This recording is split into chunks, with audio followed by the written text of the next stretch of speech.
Hey, I'm Noam Weissman, and this is Unpacking Israeli History, the podcast that takes a deep dive into some of the most intense, historically fascinating, and often misunderstood events and stories linked to Israeli history. This episode of Unpacking Israeli History is generously dedicated by Avi and Deborah Nader in loving memory of Ari Desha.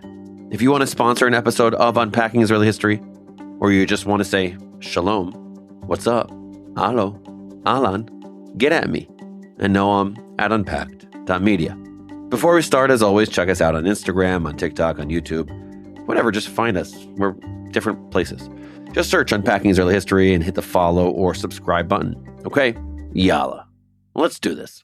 אנו מכריזים בזאת על הקמת מדינה יהודית בארץ ישראל. היא מדינת ישראל. We, the people of Israel, are prepared and anxious to meet the representatives of our neighbors without any preconditions. There are people in Israel and elsewhere say it's impossible to make peace between the Arabs and Israel or the Jewish people. I think they are wrong. Normally, I like to spend 4 a.m. asleep. But when my alarm went off at 4 a.m. the morning of June 22nd, 2023, I did not hit snooze, even though it was pitch black outside and miserably chilly. But when my alarm went off at 4 a.m. the morning of June 22nd, 2023, I did not hit snooze, even though it was pitch black outside. And if you've ever been to Israel, those trisim, I don't know how to say it in English, but like it's so dark. It's so dark in those rooms. And it was just so black outside, black inside my room. It was really dark, and I did not want to wake up. My 10-year-old son Eyal and I had somewhere to be, though.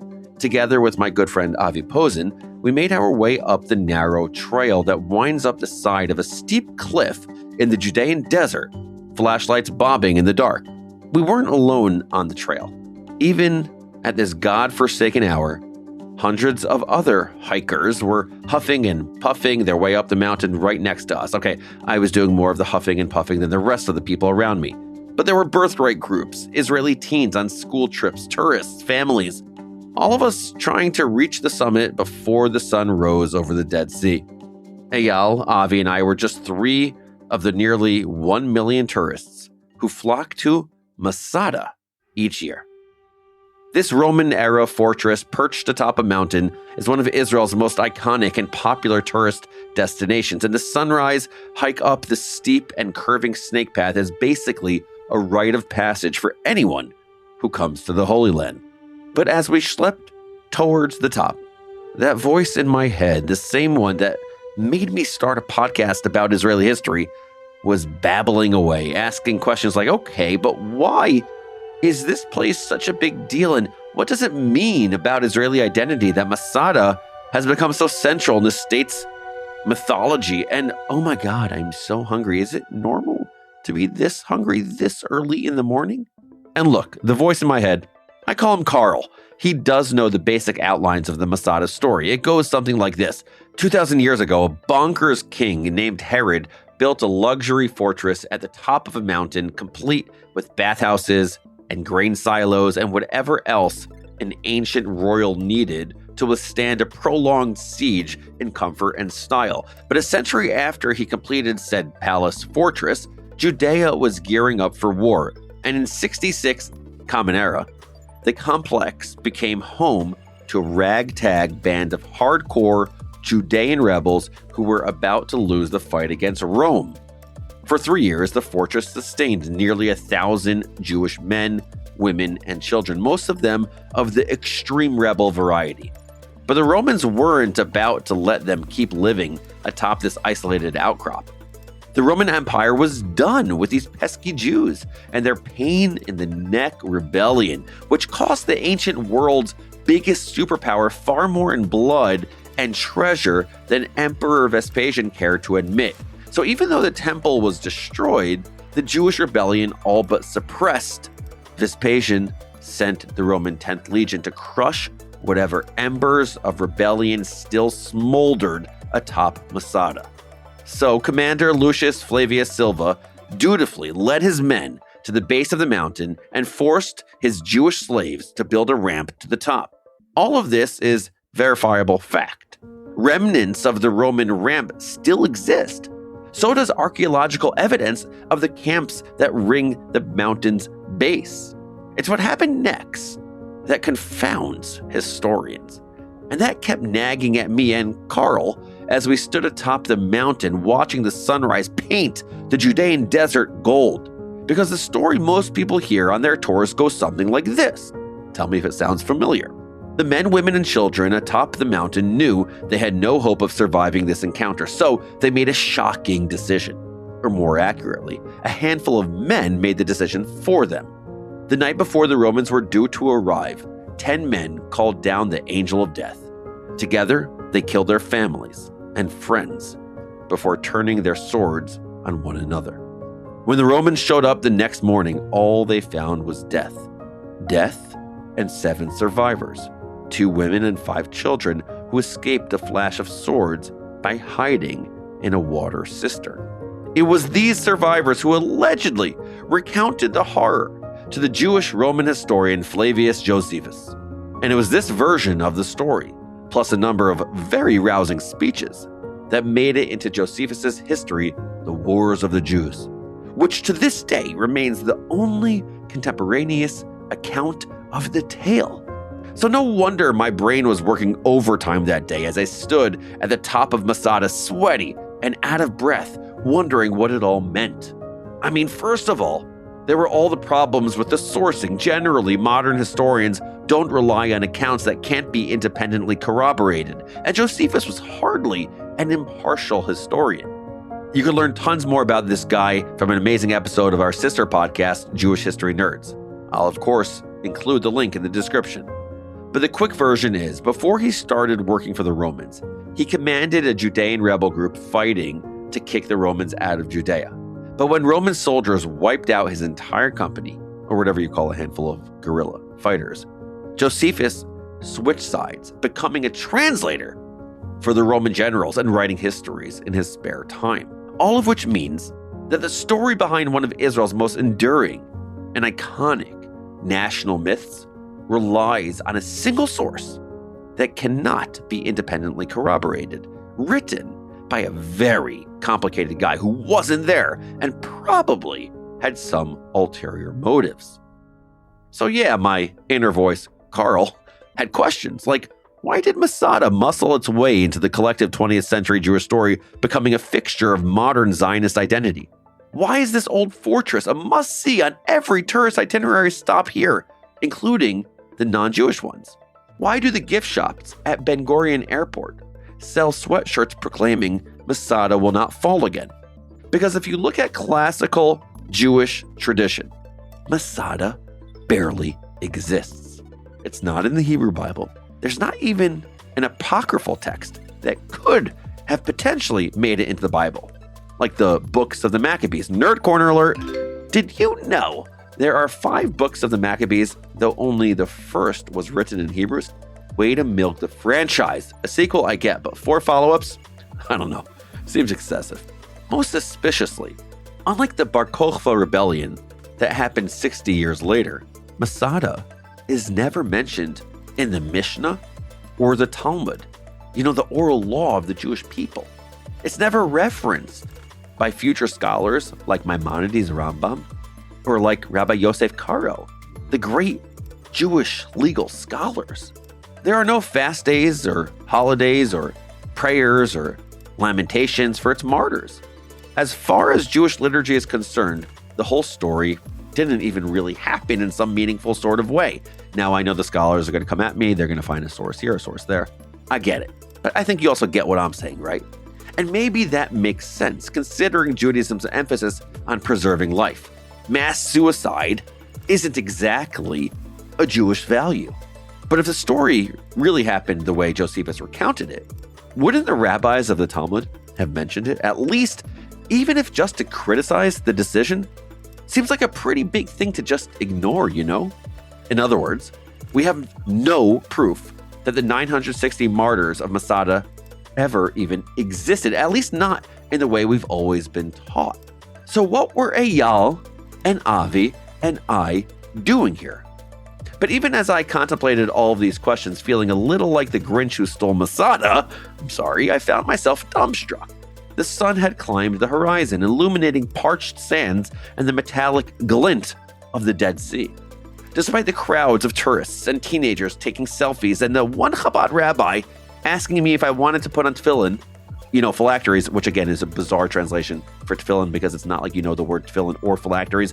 If you don't know what I'm saying, it's a weird translation. Anyway, I couldn't stop myself from feeling amazed, grateful, and humbled by the fact that I was standing on history itself. The relics found at Masada are yet another reminder that the Jewish story in this land stretches back for millennia. But awe can coexist with tough questions, just as doubt can coexist with faith. Truth is not always synonymous with fact. Myths have uses. They don't need to be factual or verifiable to tell us something about ourselves. I didn't start this podcast to poke holes in Israeli history or its founding myths, but to explore those myths from different angles. And maybe provide a more holistic understanding, to understand why they exist, what purpose they serve, how they came to be, and this two-part series is no exception. We may never know what really happened at the top of Masada that night in 73 CE, but we can unravel the legend that emerged from the shadows, look at it plainly, and learn something about ourselves. This week, we'll explore first century Judean society as it hovered on the brink of apocalypse. We'll talk about the various factions of the time, from the scholars to the priests, the normies to the extremists. We'll talk about the strange arc of Flavius Josephus. And next week, we'll pinpoint the exact moment in time that Masada became a rallying cry for Israel's youth, for Israel itself, and explore why. So we're going to go way back to the moment Masada sprang into being. Chapter 1, The Mountain and the Madman. It started with the Hasmoneans. That was the dynasty established by the Maccabees, the ragtag rebels and heroes of the Hanukkah story who stared down an empire and won. In the 2nd century BCE, the Hasmoneans noticed that the Judean desert was the perfect place to build a fortress. Harsh, arid, jagged with mountains. And the mountain they chose was a beast, a massive, flat-topped mesa jutting out of the sand like something dropped from the sky. The plateau itself was huge, roughly 33 football fields. That's American. I just was so American-centric there. I'm sorry. Okay, I'll explain to everyone else. It was big. How that is big, really big. Surrounded on all sides by a sheer drop of more than 1,500 feet. Talk about having the high ground, but bump. So the Hasmoneans built a small fortress atop the mountain, which soon came to be known as the mightiest stronghold in Judea. But its legend didn't take off until a couple hundred years later, when a Roman puppet king gave the mountain and the entire land of Israel a serious glow-up. Herod the Great may have been a widely despised paranoid lunatic with very little legitimacy and a penchant for killing his own family members, but the guy knew his way around a blueprint. Oh my word! He was probably the most successful and impressive architect/builder in the region's history, and you can still see the remains of his projects in Israel today. The guy was remarkable.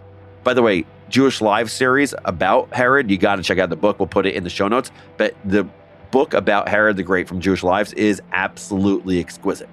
Anyway, it was Herod who built the 60-foot limestone walls that once encircled the temple courtyard, including the western wall, aka the Kotel. And it was Herod who built the port city of Caesarea, with its architectural marvel of a harbor and its 2,000-year-old amphitheater, where both Israeli and foreign musical icons placed sold-out shows. But Herod didn't stop at building a fabulous port city overlooking the glitter of the Mediterranean, or at renovating the temple, or at constructing lavish palaces in Jerusalem and Jericho. The guy had enemies, both real and imagined. And when you're paranoid, rich, and a really good architect, you build yourself not one, not two, but as many fortresses as you can. Sometime in the 30s BCE, Herod turned his attention to Masada. And as with all of his building projects, he went big. The ancient Near East had its fair share of doomsayers, some of whom we'll get to later in the episode. And Herod, he was no different. The guy saw schemes and calamity everywhere, and he chose Masada as his end of the world escape hatch. the ancient and far more stylish equivalent of those doomsday bunkers filled with 10 years worth of canned tuna and iodine tablets. If things ever got bad enough for Herod to flee to Masada, he was prepared to dig in forever.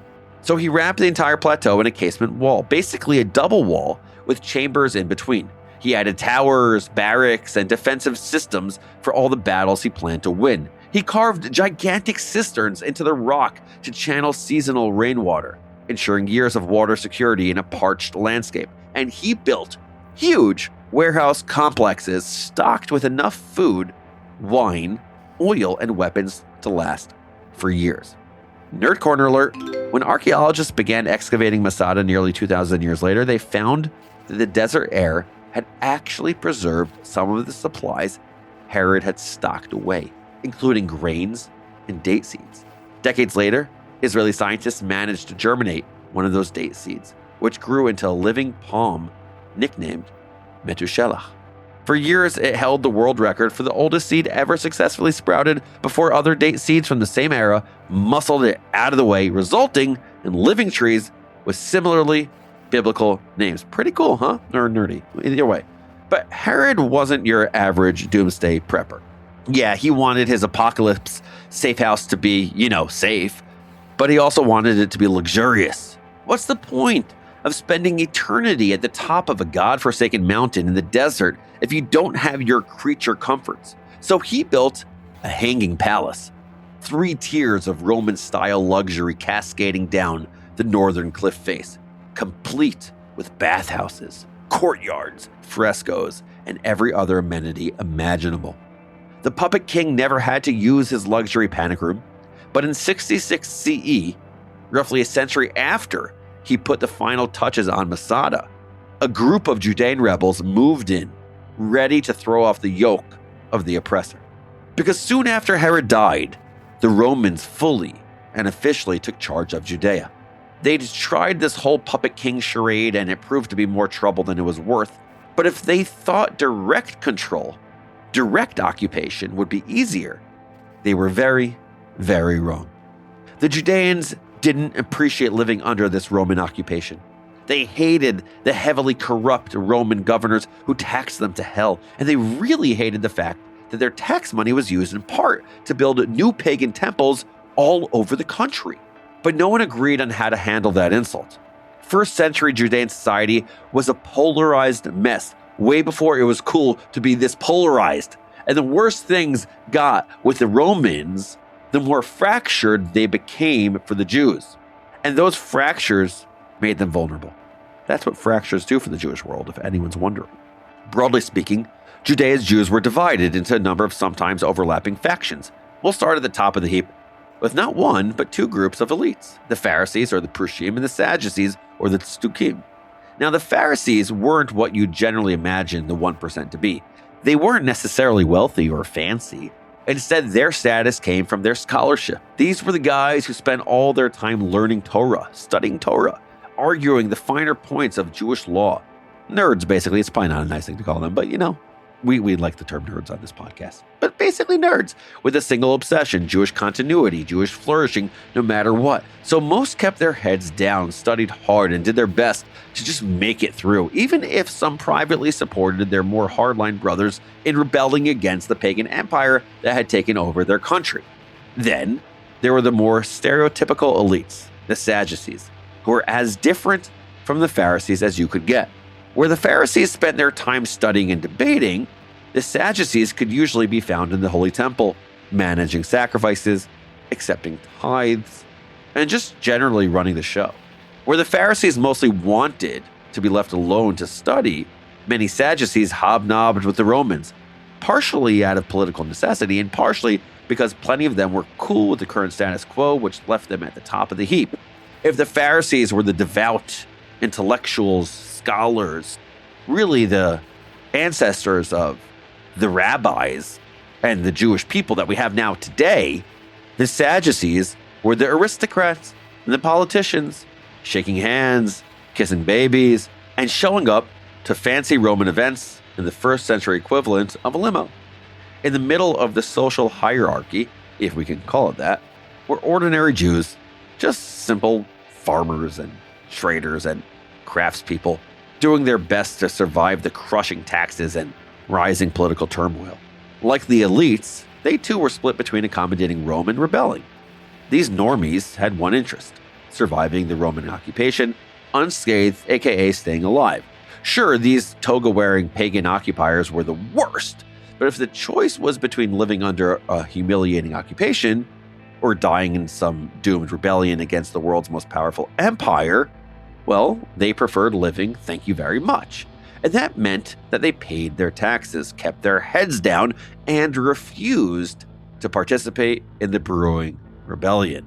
Rounding out the factions of Judean society were the false messiahs and doomsday cults. If you're into apocalyptic cults, and really who isn't, you can't do much better than the Essenes, or as they called themselves, the Sons of Light, who spent their time preparing for the ultimate showdown with the Sons of Darkness. The Essenes weren't normies. I don't think you can be a normie if you refuse to talk to women, only wear white, and have a mild obsession with bathing, but they mostly kept out of politics. Their shtick was waiting for the holy war at the end of days, not making it happen. They couldn't have anyway, since they believed that the coming war would be supernatural, not merely a plain old guerrilla rebellion with angels and other celestial beings fighting alongside Judean rebels. It might sound kooky, but like everyone else in first century Judea, they were responding to the catastrophe and corruption ravaging their society, and honestly, there are worse ways to handle the apocalypse than to hide out in the desert and take a lot of baths. Like, for example, becoming a zealot or a Sicarii. Yup, there was one more faction in ancient Judea. Well, technically two, but they often get lumped in together even though they largely hated each other, because these were the factions who embraced political violence until it consumed them whole. Chapter 2, The Fourth Philosophy. In the year 6 CE, a new Roman governor decided to take a census of Judea's citizens. After all, you can't tax people effectively if you don't know how many people you're taxing. Though Roman taxes had long been a point of contention for ordinary Judeans, this new census was the last straw. For a certain subset of Judea's population, submitting to the census was tantamount to agreeing that their land now belonged to Rome, when everyone knew it really belonged to God. And pious Jews would not stand by and allow pagans to rule the Holy Land. So a so-called fourth philosophy emerged among Judea's factions.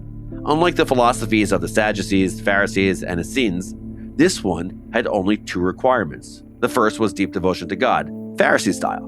The second was a lack of squeamishness, because this so-called fourth philosophy, which looked a lot like Phariseeism with weapons, demanded that Judeans revolt violently against the Roman oppressor, as well as anyone who cooperated with Rome. Sometimes loyalty to God required violence, and that's why the authors of the fourth philosophy, as Josephus calls them, became known as zealots, in Hebrew, Kanaim. They took their name and inspiration from the biblical story of Pinchas, an ancient priest best known for killing a fellow Jew with a spear to stop him from committing a serious sin, or while he was in the process of committing a serious sin.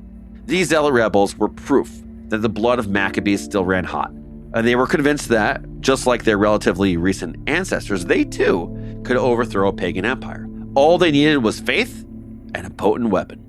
It was in honor of that weapon that one zealot faction got their name, though again, the various factions tended to squabble internally and would have hated being lumped in together, so my apologies. The Sicarii, or daggermen, carried curved daggers called sicae or sicae, I don't know, it's an ancient word, I don't speak that language, but they hid these sicae, under their cloaks. During Jewish festivals, when the streets were teeming with pilgrims and tourists, they'd use those daggers against Roman officials or even fellow Jews who looked too cozy with the Romans before melting away into the crowd. Just like the biblical Pinchas or the Maccabees, they had very little remorse about killing fellow Jews who they saw as traitors. Sometimes little zeal is necessary, even if it hurts. Not all of the rebels were Sicarii, trained assassins with an uncompromising vision. Other so-called zealots had different motivations. Sure, they wanted Rome out of Judea, but nearly 2,000 years before Karl Marx, they were also committed to class struggle. So when the revolt against Rome began, they did not start off with assassinations. Instead, they burned down the buildings that housed economic records, wiping out any evidence of debt for Judea's poor. Wild! Rome was unprepared for the scale and ferocity of the Zealots' revolt, and by 66 of the Common Era, Judea was on fire. From the rebellion's headquarters in Jerusalem, Zealot leaders prepared for siege. Meanwhile, other commanders headed up the rebellion elsewhere. Among them was a young Pharisee zealot named Yosef ben Matityahu, assigned to hold back the Romans from the Galilee. For 47 days, he succeeded keeping the Romans from the northern city of Yotvata before Vespasian's soldiers burned its walls to the ground. Nerd corner alert! Yotvata is now the name of a delicious kosher restaurant in Rome. I've never been there, but it's what they tell me. History's funny like that, right? With only 40 of his soldiers remaining, Yosef ben Matityahu understood that the rebellion was doomed. But he and his men were zealots after all, which meant no surrender, not an option, so he convinced his men that the most honorable way out was, ready for something a little familiar, a suicide pact. He promised that as commander, he would be the last man standing, the final witness to this act of holy defiance. But Yosef did not kill himself. Instead, after his companions lay in a pool of their own blood, he slipped from their hiding place and surrendered to Vespasian, claiming he had the gift of prophecy. Confidently, and with no small amount of chutzpah, this Yosef ben Matityahu declared that the Roman general would soon become emperor. When that prophecy came true 2 years later, Emperor Vespasian freed his Jewish prisoner of war, even bestowing him with his own family name. The transformation was complete.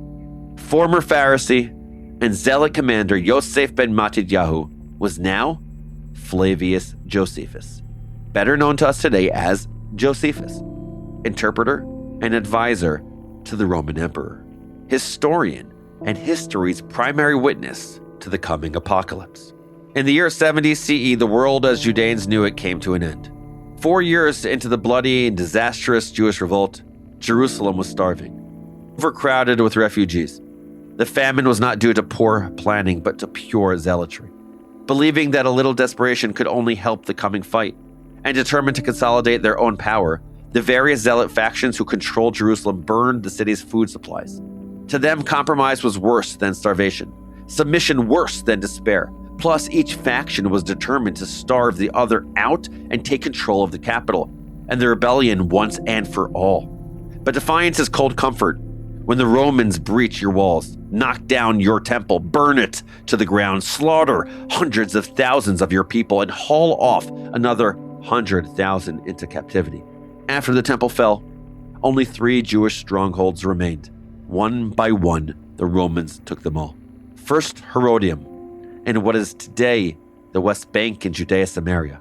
Then the fortress of Machaerus, in what is today Jordan. 2 years after the fall of the temple, only one stronghold was left. A single symbol of hope in a post-apocalyptic world.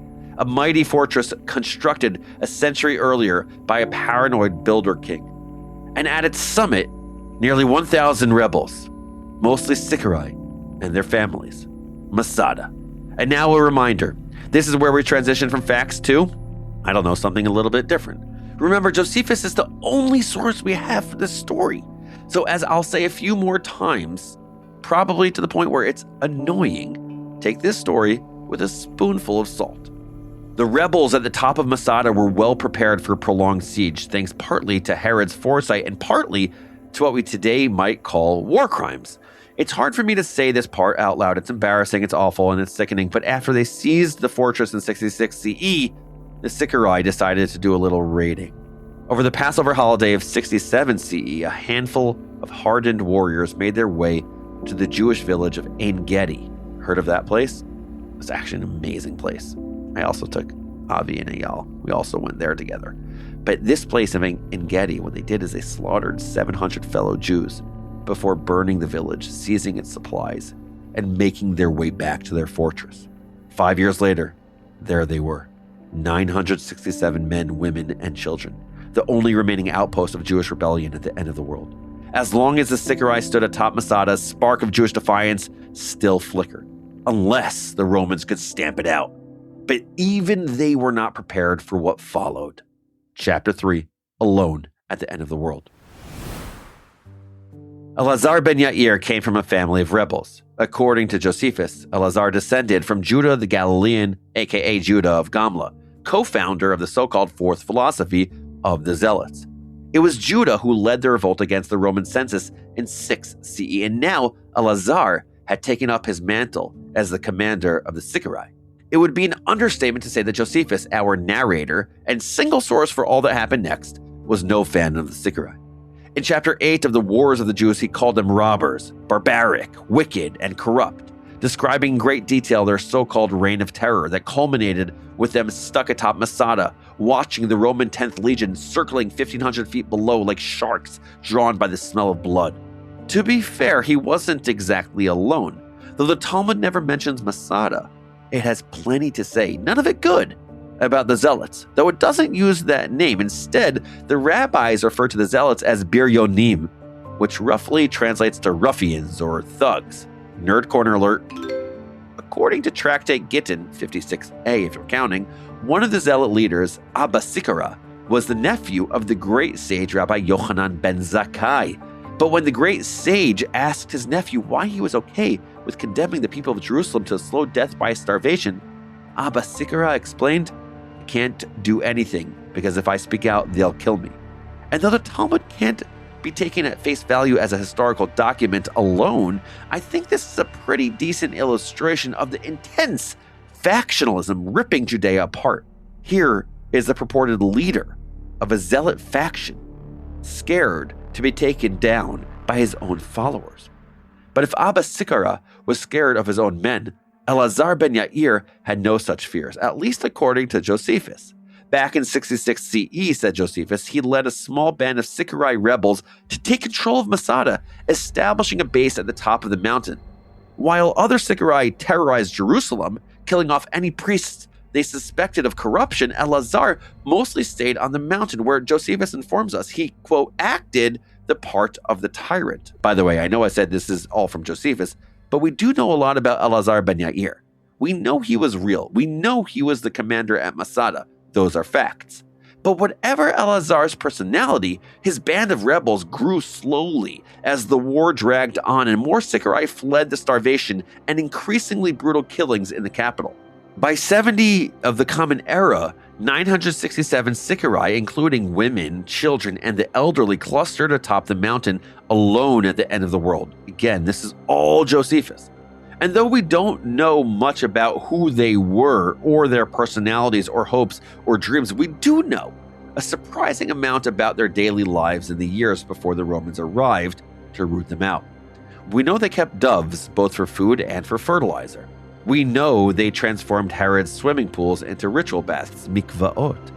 We know they built a synagogue, the one structure Herod had neglected to include in his end of days hideaway. We know they lived communally and took care of the children and elderly among them. And we know something else, something that may back up some of Josephus's claims. When archaeologists began exploring Masada, they found more than 700 ostraka, basically the ancient world's equivalent of Post-it notes. These inscribed shards of pottery were used to jot down lists, take down information, keep records, and maybe also as lots, like some sort of selection method. Because among the 700 ancient Post-its, each an invaluable window into daily life at the fortress, archaeologists discovered 11 notes that looked different from the others, all small, all written by the same person, all inscribed with male names or nicknames, including Ben Yair. And here's the thing, Josephus had described lots. A random lottery to determine the order of killing, the final arbiters that decided who would be the last man standing when all 966 of Masada's inhabitants lay silent in a pool of blood. There's not enough proof one way or another. But for those who want to believe Josephus's account, the mysterious ostraka are a tantalizing piece of evidence. Elazar had spent 6 years atop the mountain, watching his doomed community grow until now they had managed to hold on. Through brutal civil war, through the destruction of Jerusalem and the burning of the temple, through famine and slaughter and horror. Theirs was the last rebel holdout, still going strong after all others had fallen. Still, they knew they were living on borrowed time, that unless some divine force intervened, their story would not have a happy end. In 72 CE, the Roman 10th Legion arrived to prove them right, and again, we learn the following from Josephus, but also much of it is corroborated by archaeological evidence. Remember Commander Lucius Flavius Silvia, the guy I mentioned like 35 minutes ago or so? He came prepared. He had only governed Judea for a short time, but he already knew not to underestimate the dagger men. So even though there were fewer than 1,000 rebels at Masada, and many were in no shape to fight, Silva brought 8,000 Roman troops to besiege the fortress, as well as thousands of Jewish slaves. From the top of the mountain, the rebels watched as their enslaved brothers built fortified camps around the mountain's base, etching scars in the landscape that remain to this day. But the Romans weren't merely settling in for a prolonged siege and waiting for the Sicarii to starve to death. They knew they had no hope of taking the snake path, this skinny, twisted, rocky route that is the only way up the mountain. Instead, they built an enormous earthen ramp up the western side of the cliff, a slow, grinding, brutal construction project. Day after day, enslaved Jewish captives hauled earth and stone under the desert sun, building the ramp meant to snuff out the last remaining symbol of hope. For their part, Eleazar and his people tried to slow the Romans down as best they could, but stray arrows and well-aimed stones were no match for the implacable force of the Roman 10th Legion, and the Sicarii began preparing for the inevitable. Their fortress might have been surrounded by stone walls, but everyone knows that stone is vulnerable to battering. Everyone knows that, right? Everyone knows that, totally. So they built yet another wall behind the stone, an inner wooden wall packed with earth, meant to absorb the impact of a battering ram. It worked perfectly, at least until the Romans set it on fire. As flames consumed the inner defenses, the rebels looked at one another, resigned. The war was truly over, and they had lost. Masada's walls had been breached. The Romans would come at dawn, and everyone knew how the Romans treated captured rebels. The Sicarii understood that if they weren't tortured to death, they would be crucified. If they weren't crucified, they would be enslaved. The old would be cut down without a thought, while fit men would be sent to die as gladiators, fighting lions for the amusement of a jeering crowd. Women who weren't murdered outright would become sex slaves, and no one wanted to imagine what might happen to the children. The best case scenario was a triumphal parade back in Rome. The humiliation of being captured, caged, and publicly degraded before a short, brutal life of enslavement. And though the Sicarii had never once shied away from a fight, they knew this was not a battle they could win, unless they deprived the Romans of a battle at all. So the night before the Romans were due to climb their completed ramp up the mountain, Eleazar ben Yair gathered all of the 966 people under his care, and then he gave them the following pep talk. It is known and written that tomorrow will come our demise, but the choice is to us to die the death of heroes, we and all those dear to us, since we long ago resolved never to be servants to the Romans, nor to any other than God himself. The time has now come that obliges us to make that resolution true in practice. Cheery stuff, huh? Kind of reminds me of Braveheart, by the way. But Eleazar reminded them all that they were Sicarii. They would not be enslaved to anyone but God. They would fight to the last breath. And with that last breath, they would deprive the Romans of the satisfaction of killing them. Or, as Eleazar put it, I esteem it a favor that God has granted us, that it is still in our power to die bravely and in a state of freedom. In other words, we're lucky, guys. We still have a choice for how we die. That's a luxury so many of our brothers and sisters didn't have. But he continued, making that choice would be difficult, because it would require killing the people each man had sworn to protect. We cannot save our souls, so let our wives die before they are violated. Let our sons die before they taste the taste of slavery. Then we shall bless one another with the blessing of heroes. How good and how great it will be when we carry our freedom to our grave. In the wake of this stirring speech, Josephus, who I will remind you was not there, describes a scene of great emotion. The husbands tenderly embraced their wives and took their children into their arms, and gave the longest parting kisses to them with tears in their eyes. Yet at the same time did they complete what they had resolved on, as if they had been executed by the hands of strangers, and they had nothing else for their comfort but the necessity they were in of doing this execution to avoid that prospect they had of the miseries they were to suffer from their enemies. So each man killed his own family and then turned the dagger on himself. Some burned their possessions to deny the Romans the satisfaction of looting. And at the end, after the screaming stopped, as the fire smoldered and the daggers dripped with blood, the 10 remaining men drew lots once more to decide who would be the last man standing. We don't know who won that lottery. We could only imagine it, the last man surrounded by ghosts, the lonely task of making sure that not a soul was left. When the Romans entered the next morning, all they found was silence. Silence and 7 survivors, 2 women and 5 children who managed to escape the mass slaughter by hiding in a cistern.